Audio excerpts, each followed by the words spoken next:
Bibliophiles of the internet, today I thought I'd talk about the duologies I'm currently reading and the ones I'd like to start. From time to time I do these TBR deep dives, which is what I've decided to call them, where I take a look at a specific cross-section of my TBR and really shine a light on it, try to get into those nooks and crannies. I've done 4 of these before, I want to say. I did a 2-part series about queer horror books, I did an overall series inventory, and most recently I did a deep dive on weird fiction. All of those will be linked down below. If you would like to suggest a subgenre or niche I should talk about in the future, drop that in the comments as well. Otherwise, let's get started. First, you know me, I have to define what a duology is. Especially with online catalogs like Goodreads, Storygraph, etc., there can be a lot of discrepancies or inconsistencies when it comes to labeling series correctly, and it gets even more murky when we throw in things like companion novels or companion series into the mix. So for myself, for the purposes of this video, a duology is a series that is fully completed within 2 books,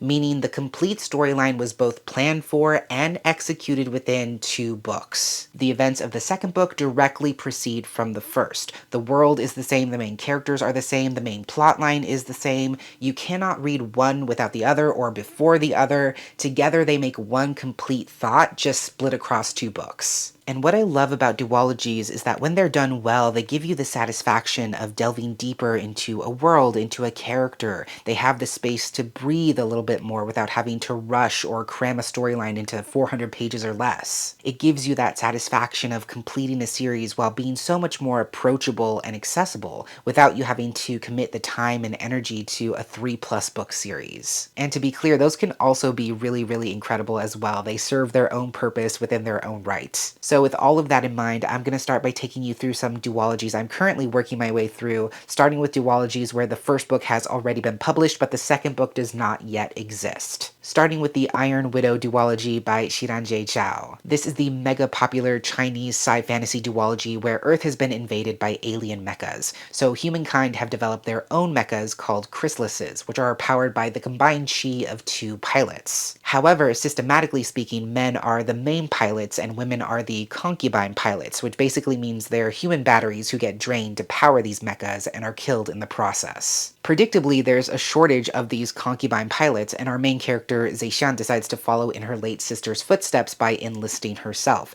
so that she can exact her revenge and slaughter the pilot responsible for taking her sister's life. Sadly, because publishing is the way it is and treats authors the way it does, the second book in this duology has been pushed back more than once. It's currently hopefully slated for 2025 at this point. But even though it's been a second since I read the first book, I remember it so vividly because the action and the pace of that story is absolutely relentless. Listen, I'm a simple person. I love sci-fantasy action, I love mechas, I love queerness, so there was never a chance that I wasn't going to be super excited about this series. Next is one where the series ender is much closer on the horizon, and that is the Sunbearer duology by Aiden Thomas. Listen, I don't really need to tell you what this story is about. It's pitched as Percy Jackson meets the Hunger Games by way of an all-Mexican pantheon of gods. It takes place in a Mexican-inspired fantasy world where every decade the sun's power has to be replenished, and so 10 semidioses compete in the Sunbearer trials to determine which of them will achieve the highest honor of becoming the next sacrifice. And if that sounds wildly counterintuitive,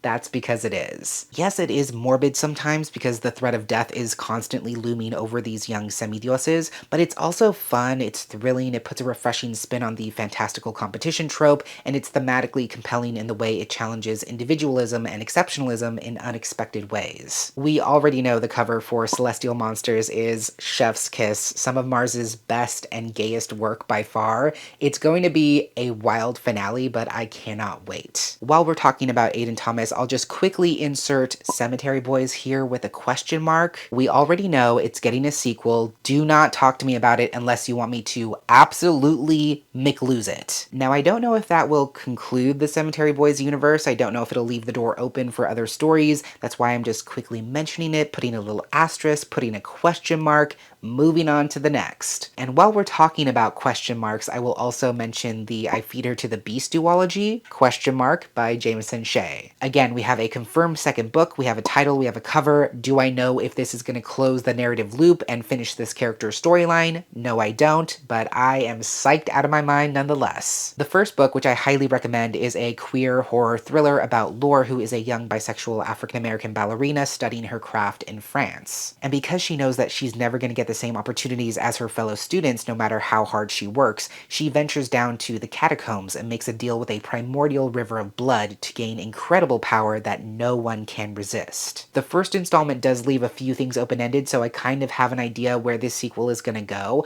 I also know that there's no ceiling in terms of where Jameson Shea is willing to take this character, how dark they're willing to get with this story, and I already know that this sequel is going to be great. Lastly, in terms of unpublished sequels, we have The Blood and Tea duology by Hafsa Faizal, the first book being A Tempest of Tea, which was very recently released. This is a paranormal YA fantasy. It's about a heist. The story follows Arthi, who is an orphan and criminal mastermind who runs a tea room by day and an illegal blood house by night, catering to the city's vampires. But when the powers that be threaten the existence of her establishment, Arthi is forced to strike a deal with an adversary to pull together a ragtag crew and infiltrate the city's glistening underbelly where the vampiric society lurks. Now, personally, I did not love this first book, and I don't have a problem saying that. I think it has some very notable craft issues in terms of world building, character development, and pacing especially, but even taking that into consideration, it was still a very action-packed, exciting, intriguing story, and I do want to know what happens next. I really feel like this first book is setting up what could be an incredibly dynamic finale, and there have been cases in the past where I've read duologies that don't start off especially strong,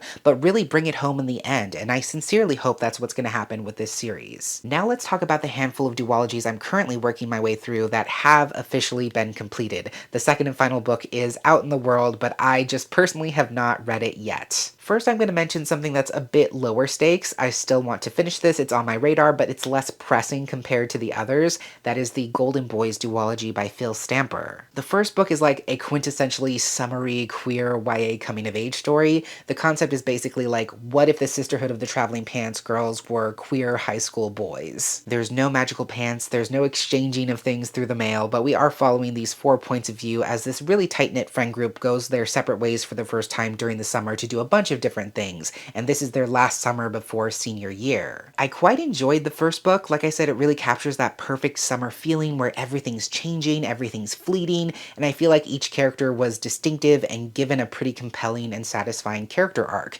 And even though there's 4 main characters, no one got lost in the mix. I say that getting to the second book, Afterglow, is less pressing just because you could technically read the first one as a standalone. There's no cliffhangers, no super open-ended storylines, no major question marks, but there is, of course, the question of what's going to happen to this friend group as they get ready to graduate, which is obviously why this second book exists. Then we have the Great Cities duology by N.K. Jemisin. The fact that I haven't read this second book yet is like the world's biggest running joke. It is tomfoolery at its absolute height. Honestly, it's mostly just me being a chicken shit and hating the idea of being fully caught up on all of N.K. Jemisin's books. I almost don't need to give you a synopsis, but it's an adult contemporary sci-fi story, major Sense8 vibes. I will say that as often and as loudly as I can. It's about a group of strangers in New York who are all experiencing an awakening of magical power that they can't fully understand, and they come to learn that they are the city's avatars, awoken to protect their sentient city from evil forces. When it comes to the world we make, I have the physical book, I have the audiobook. What I do not have is the gumption, but I swear I will find it one of these days. The last duology in progress that I will mention, keywords, is the Darkening duology by Sunya Mara. This is a YA fantasy duology about Vesper, who is the daughter of failed revolutionaries. Her mother was exiled into this magical storm that perpetually surrounds the kingdom, and now authorities have also caught up with her father, who is protecting a book of dangerously experimental magic. After her father is apprehended, she vows to infiltrate the palace by way of enlisting in the prince's elite squad of soldier sorcerers with the intention of turning cloak. And if she's caught, if her magic or her father's magic is uncovered, she may find herself making the same choice of either submitting to the kingdom's might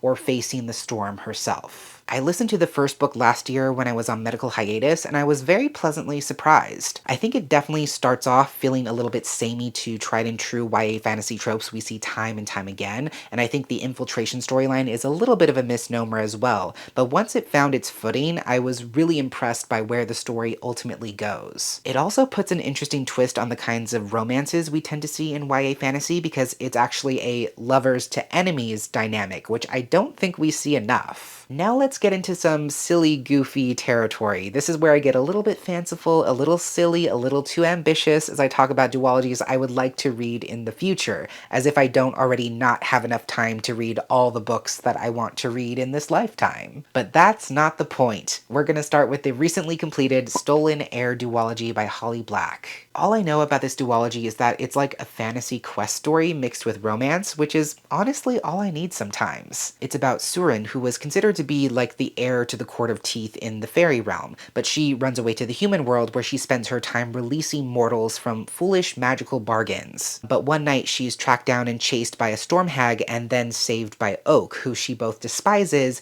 and was once promised to in marriage. Continuing in the romantasy adjacent space, I've also heard some good things about the Elements of Cadence duology by Rebecca Ross. Now there's another one of her duologies that pretty much everyone knows about, which currently falls under the ongoing review boycott of St. Martin's Press, but just so you know, this one is published by HarperCollins. So this is a fantasy duology about Jack, who hails from this magical island known as Cadence, but he studies music on the mainland. However, when he hears about young girls starting to disappear back home, he decides to go back. Apparently this island is ruled by mischievous elemental spirits, and Jack will have to team up with Adira, who's his childhood enemy and also heiress of the East, when she realizes that the spirits might just answer to a bard's music. Next is a duology whose name I invoke all the time and never get any closer to reading it, but I will once again mention the Texkalon duology by Arkady Martine. This is a sci-fi mystery space opera duology about Ambassador Mahit, who arrives in the heart of this intergalactic empire only to discover that her predecessor died under very mysterious circumstances. But no one is admitting there was any kind of foul play, and despite the fact that no one else finds this strange, Mahit realizes that she might be the next to die, which, politically speaking and personally speaking,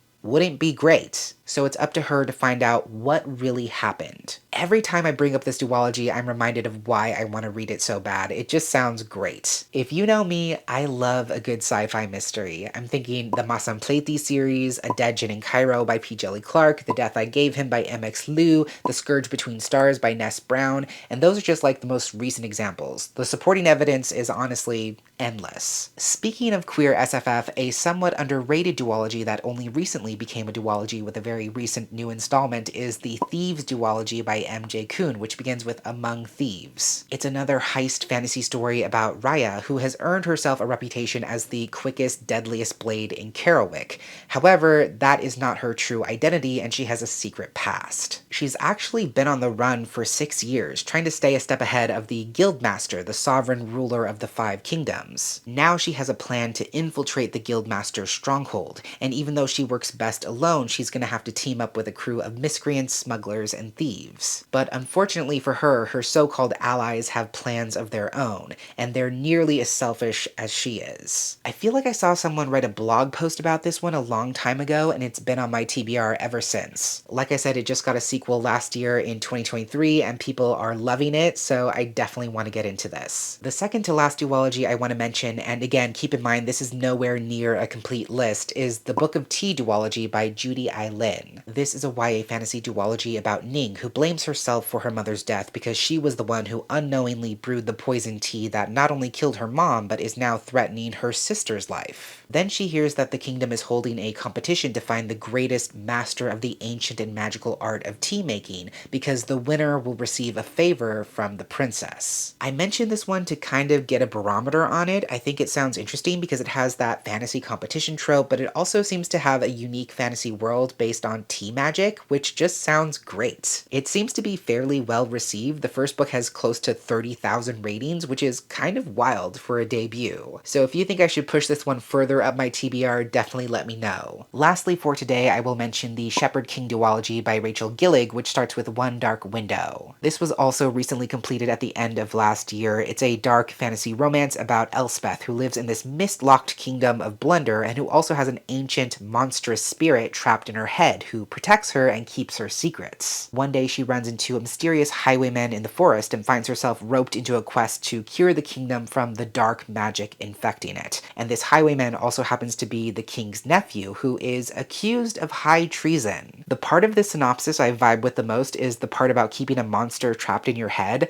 I'm just so curious to see how the relationship Elspeth has with her monster affects what I assume is going to be a romance with the king's nephew. I know some people are back and forth about the first book, but I still want to see what this one's all about. So there you have it. Those are most of the duologies I'm either currently reading or would like to read in the future at some point. If you've read any of these yourself, especially if you've completed them, feel free to tell me which ones you think I should read first. Now, I could also potentially either finish a duology or start and finish a duology in a future reading vlog. So if you would like to see me do that, now is the time to make your pitch. Thank you so much for watching, and until next time, educate yourself, be kind to yourself, take care of yourself and others, and I will catch you on the flip side of the page.